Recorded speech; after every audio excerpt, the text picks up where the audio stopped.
એક ગામ છે જેમાં એક શિક્ષિકા બેન રહે છે. તેઓ ધન ઉપાર્જન માટે શહેરમાં પણ જઈ શકતા હતા, પણ તેઓને પોતાના ગામ પ્રત્યે અપાર લાગણી હોવાથી સમાજ સુધારણા માટે ગામમાં જ પોતાની ફરજ બજાવી રહ્યા છે. A for apple.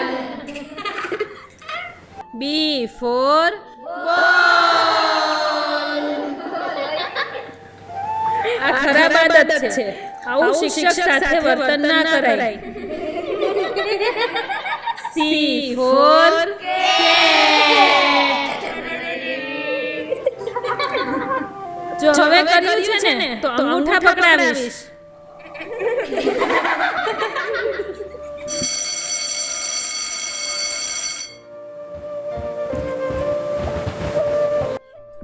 વાંક આ બાળકોનો નથી. બાળકો હજુ નાના છે. વાંક એના આજુબાજુના માહોલનો છે. મારે એકવાર એના માતા પિતા સાથે વાત કરવી પડશે. આવ આવ કરશન, એ ગોકળ, આવ આવ, એક હુક્કો થઈ જાય. એલા હા હા, કેમ નહીં? હુક્કો બુક્કો તો ઠીક છે, પણ એક બાકી થઈ જાય. આ હુક્કો તમારા સ્વાસ્થ્ય માટે હાનિકારક છે. તમારા ફેફસા બગડી જશે. આ વસ્તુ ઠીક નથી. એ માસ્તરાણી, રહેવા જો ને. હવે કદાચ વયા જાઓ તો હું પડ્યું રહે. તમે તમારું કામ કરો બાપા. પણ દાદા, જાઓ જાઓ, તમારું કામ કરો. આ વડીલ તો ખરેખર સમાજના આદર્શ હોવા જોઈએ, પણ એ તો સાંભળવા પણ તૈયાર નથી. પણ ઠીક છે.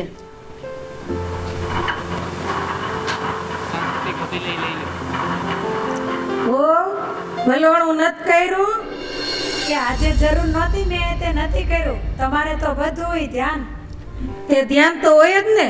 હું કઈ બગડવા થોડું દઉં, અને એ તો રોજ કરવું પડે. એ મારે કરવું છે ને ત્યારે કરીશ. તમારે તો બધી પંચાયત. હે હામું બોલે છે? કેવા દે તારા ધણીને? અરે રે રે રે, આવી નાની વાતમાં આવો કંકાસ. હું તો તમારા બાળક વિશે વાત કરવા આવી હતી, પણ ઘરમાં જાઓ માહોલ હોય તો બાળકોનો શું વાંક? હવે છોકરા કેમ મોટા કરવા એ પણ તમે એમને શીખવાડશો? કઈ નહીં, ચાલો પછી ક્યારેક.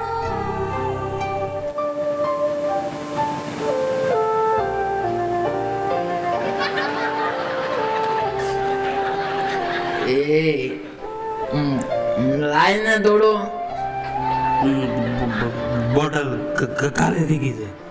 તે વધારે લવાય ને. ભાઈ, તારું નામ ગૌતમ છે. તને ખબર છે ગૌતમ બુદ્ધ કોણ હતા? આ તું તારા જીવનની શું દશા કરી રહ્યો છે? તું જે યુવાન છો, તારું કરિયર બનાવ. શું કામ તારું લીવર બગાડે છે? પીધા પછી હું બુદ્ધ જોઉં છું. શિક્ષિકા બેનના અથાગ પ્રયત્નો પછી પણ ગામમાં કોઈ જ સુધાર નથી. ગામની આ ખરાબ દશા જોઈને શિક્ષિકા બેન ખૂબ જ હતાશ થઈ જાય છે.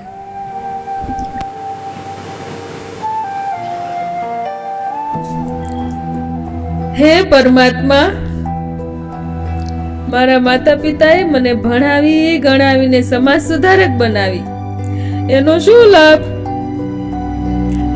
મારા ગામના લોકો માટે તું કંઈ કરી શકતી નથી કે ગામના લોકો સમજવા જ નથી માંગતા.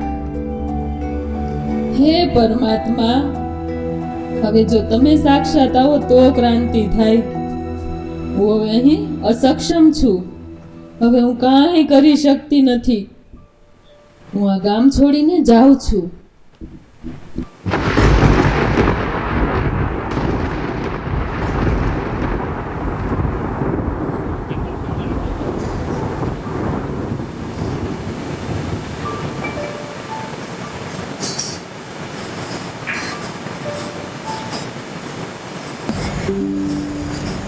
વર્ષ પછી શિક્ષિકાબેનને પોતાનું ગામ યાદ આવે છે.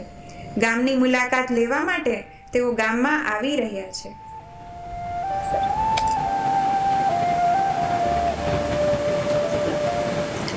આજે આ ગામ છોડ્યાને 5 વર્ષ વીતી ગયા. ચાલો જો તો ખરી આ ગામની શું દશા છે. Oh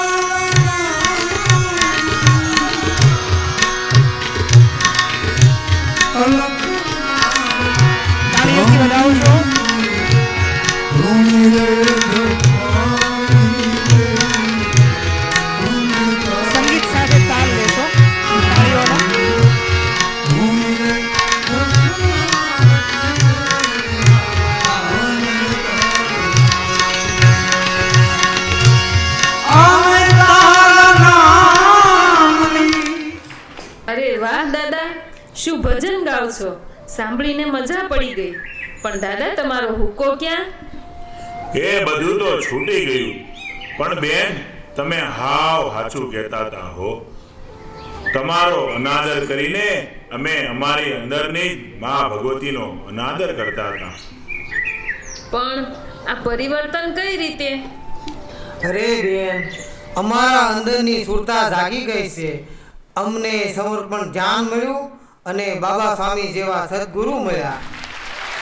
અંદરની માં જાગી ગઈ ને સદગુરુની કૃપા થઈ ગઈ.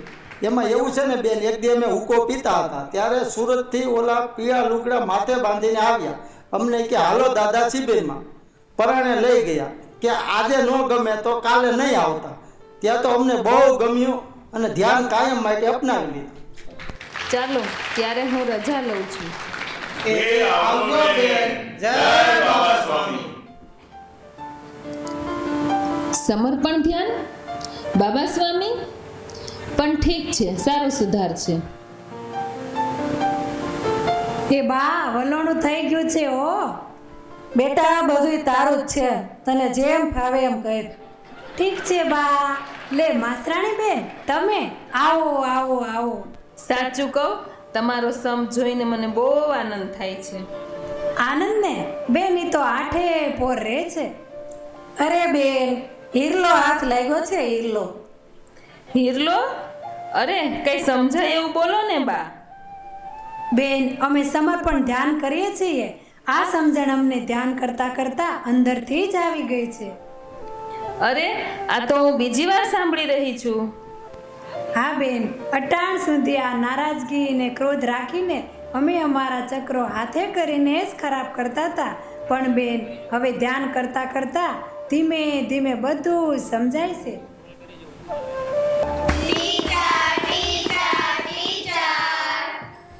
અમે તમારી મશ્કરી કરતા હતા એટલે તમે અમને મૂકીને વહી ગયા ને. સોરી હો ટીચર. અરે વાહ, તમે તો બહુ ડાયા થઈ ગયા ને. આવા ડાયા છોકરાઓને છોડીને હું થોડી જાઉં. પણ શું જાદુ થઈ ગયો છે? જાદુ નહીં ટીચર, સમર્પણ ધ્યાન કામ કરી ગયું છે. પાછું ધ્યાન? હા, અમે બાળ કેન્દ્રમાં જઈએ છીએ ને ત્યાં અમને રમત રમાડે, ડ્રોઈંગ કરાવે, ધ્યાન શીખવે અને નાસ્તો પણ કરાવે. અરે વાહ, બહુ જ સરસ. સારું, ચાલો ત્યારે હું રજા લઉં. સમર્પણ ધ્યાન? શું હશે આ સમર્પણ ધ્યાન? કોણ હશે આ બાબા સ્વામી?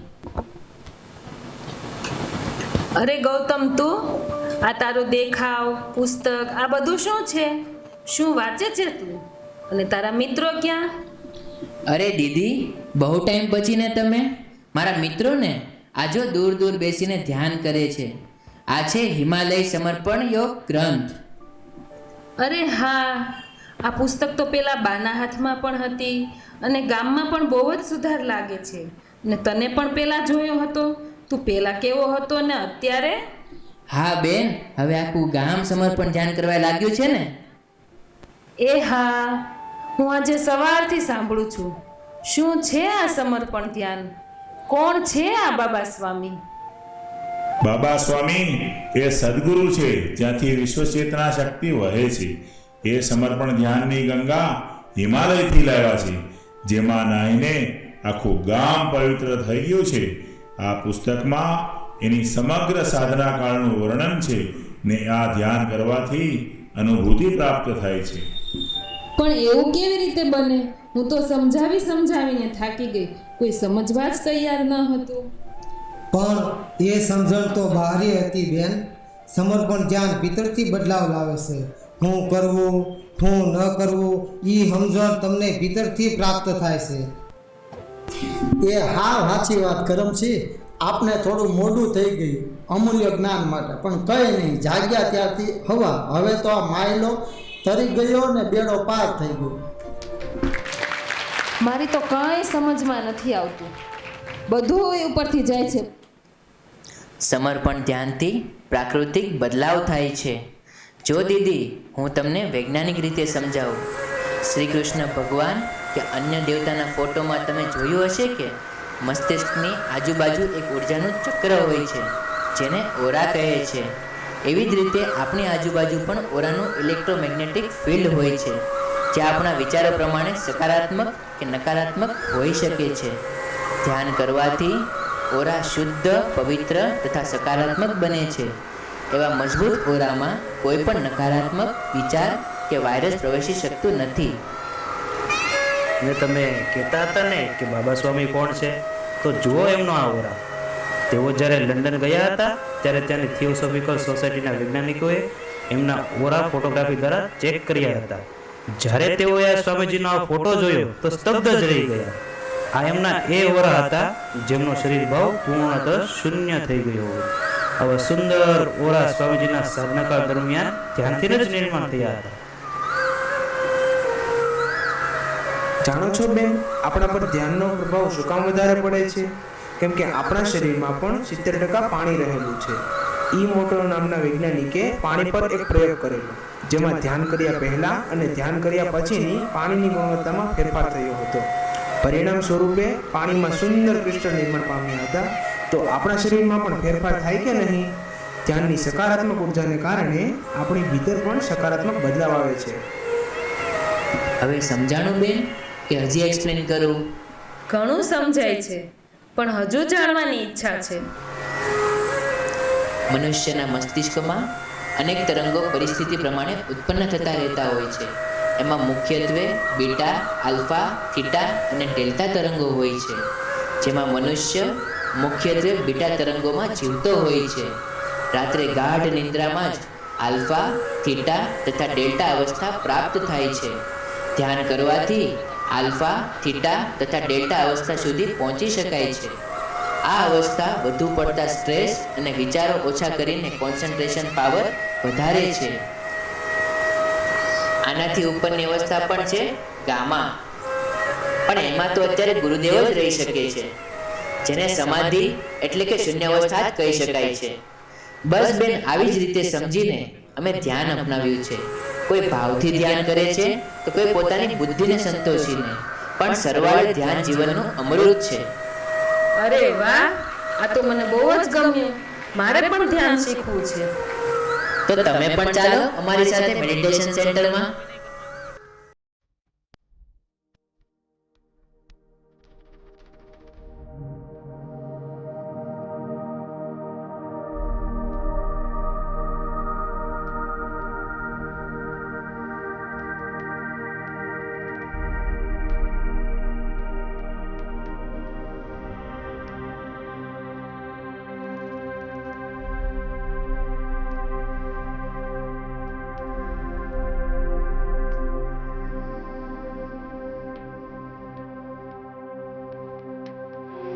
બાબા સ્વામી મહારાજ કે